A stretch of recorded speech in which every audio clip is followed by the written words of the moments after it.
if I have a town and a bunch of people start moving to my town and they're bringing their cultural stuff, I don't have any fear that they're going to kill off my culture, because anything that's worth value to me, I'm going to protect anyway. And I advocate for the freedom for them to engage in and support and value their culture, right up to the extent that it impedes on the secular, reasonable, scientific founded, laws and things it's like that. It's like a boundary beating. Yeah. I mean, you've got to beat these boundaries quite hard, allow a lot to go on within it. But yes, and once certain lines are crossed, you've got to take a stronger view on it. That, by the way, I mean, I hark on about it. It may not be of much interest, but this is why France obsesses me, because within 1 year, they had the massacre at Charlie Hebdo, most satirical, secular, atheist paper. They had the massacre of most of the staff of that magazine, and also a priest beheaded at the altar in Rouen as he was saying Mass. If that extremity of things can happen in a culture in quite a short space of time, that is the sort of thing that would return you to the fundamental questions. And as I say, one of the fundamental questions all the time is what we have the sort of natural default position of humankind, or is it a pretty unusual thing caused by quite unusual factors? And I, at any rate, take the second view, and therefore think that from the secular tradition and others, you've got to be aware of it, at the very least, to make sure you don't piss it away. I think one of the things that this is another difference from two sides of the pond, and we talked about this very briefly, is that people will contact me on the show and say, "Oh, you spend all your time talking about Christianity. That's all you talk about, Christianity. Why would you do that?" Because it's a call-in show, and that's what people are calling in about. First of all, it's also my background. Well, you don't talk to us about Islam at all. And I was like, well, actually, we have many times, and there are occasionally Muslim callers. There's one of them who I'm fairly sure I made cry, even though that wasn't my intent.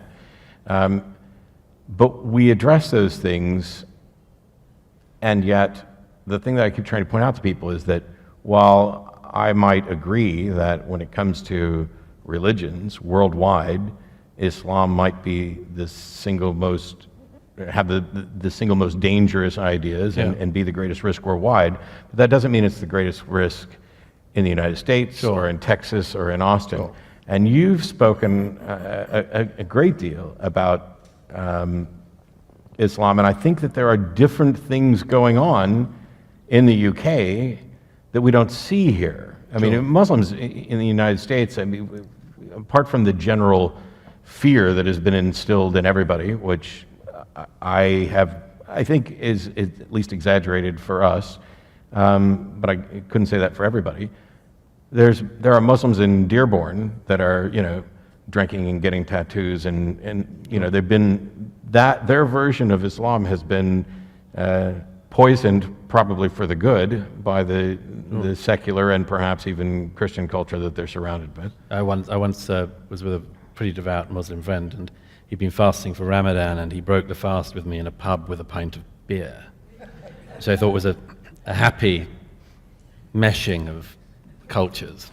And so we see these changes, and granted, I don't know, and you're free to tell us what we don't know about how things are much more in conflict with regard to people trying to impose their version of Sharia law in conflict with UK laws. And there is some of that, and some of it's exaggerated, but a lot of it is real and is there. And I mean, I give the example of the de facto blasphemy law that now exists across Europe. I mean, it's not just Charlie Hebdo. Quite a number of colleagues and friends have been shot at in recent years for blaspheming Islam, and that's in 21st century Europe, and it's something which I, at any rate, and a number of other people refuse to shut up about, because we think it's intolerable that should be the situation. And the oddity of that is that, if there were to be anyone who decided to kill Michael Palin tomorrow because of the life of Brian, I strongly urge this is not something I think should happen. Yes. But If that were to happen, the whole culture, everything would turn on whoever did that. There would be no ifing and butting. There'd be no kind of, well, you've got to understand the offense he caused. We'd just be saying no. And that isn't the case with this other religion in this situation, partly because people are worried about allegations of bigotry, partly because they're worried that, it's kind of punching down, and one of the motifs of the time on this, and that you might be upsetting a beleaguered minority and so on. But a third of UK Muslims polled after the Charlie Hebdo attacks said that they had some sympathy with the attackers. A third. I happen to be gay, and I'm not delighted by some of the attitudes you can still hear from churches here about homosexuality, but in my own country, there was a poll in 2009 that found among British Muslims 0% thought that you should be tolerant towards homosexuality. And a poll taken 2 years ago found that the majority of British Muslims wanted being gay to be made illegal now. So that's the sort of thing where you just start to worry. Okay, we've seen this off from one direction. What if it comes in another? And what if it benefits and gains from the fact that people are basically not primed to deal with it anymore? There's a documentary on Netflix, because I watch tons of documentaries on Netflix, especially when I'm on the road, and it's called Welcome to Leith, and it is about a bunch of Nazis or neo-Nazis who moved to a town somewhere in, I don't know, Wyoming, Montana, someplace, and essentially tried to take it over. Right. And it's really eye-opening because it makes you wonder, well, what would happen if they tried to do this in my town? Now, it would take a lot of them to take over, Austin or New York or whatever, but in a small town, if you had a massive group of people show up with a particularly dangerous ideology, such that they could actually take over the city council, that they would become the dominant voting bloc. Right. What protections do you have? Right. In this case, I'm interested in we're looking at exploring this as a project. There are a number of towns that have been taken over by religious ideologies. There are towns that are almost exclusively Mormon or Hasidic Jew. And I have concerns about the constitutional rights of the individuals who live in those towns. Sure. Because in the States, the default is, oh, well, that, you really can't have any power.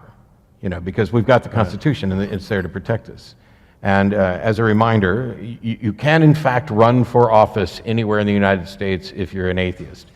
Please stop spreading around that thing of my state constitution says you must believe. Yes, that was all settled by the Supreme Court in the 50s and then fought a couple other times as well. But you can run for office. But we had to fight it in court just to show what the Constitution says. And if they could take over a town, I get why people are terrified of that.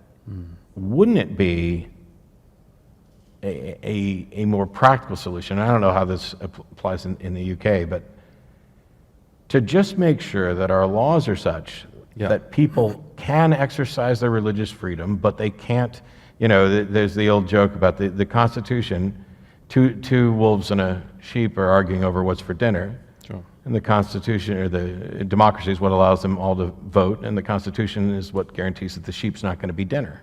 Yeah. And it seems that we can enforce those ideas so that people can have their preferred culture, provided it can coexist with the surroundings. Yeah, the moment that's what we're really struggling with across Europe at the moment, is to work out where the moments are where you tread over the rights of others in a way that's unacceptable, and also then what you do about it. Because this is, it's a dialogue of the demented at the moment, where society says, there are some things we really strongly believe in, and if you don't believe in them, well, please do. It's not very assertively made. There's a sort of, well, what happens if I don't? Well, please do.